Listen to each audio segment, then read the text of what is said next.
In Montana's 100-member House, a supermajority of 60 votes is needed to take a bill stalled in committee and move it to the House floor for further action. But some Republicans in the House and minority Democrats are proposing to change that rule so that only a simple majority, 51 votes, is needed to remove a bill from committee.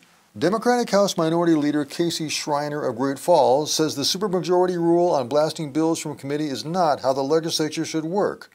We've believed, and we have for session after session, that we don't even know if that's constitutional. So I'm looking forward to the opportunity of getting it back to where the majority of the people representing Montana have a say, and that's how we pass legislation in the state of Montana.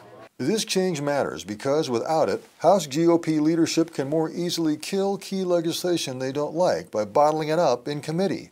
If only 51 votes are needed to take the bill from committee, the chamber's 42 Democrats can join with just 9 Republicans to bring the bill to the floor and then pass it. But the supermajority requires at least 18 Republicans to join Democrats to move the bill, a much more difficult bar to clear.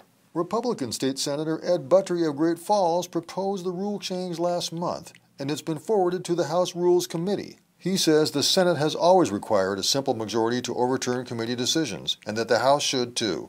But incoming Republican House Speaker Greg Hertz told MTN News earlier this month that he believes the 60-vote supermajority requirement should remain. I do like the supermajorities. You know, legislation should not be easy to pass. It's always good to make sure that legislation has to go through a process, so at the end we end up with a good product. The House Rules Committee, whose members were appointed by Hertz, is unlikely to adopt the change. That means those pushing the change may have to fight it out on the House floor the first week of the session and get a majority vote to overturn the Rules Committee.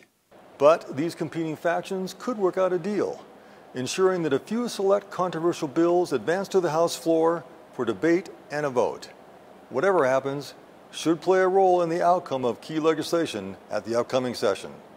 At the Capitol, Mike Dennison, MTN News.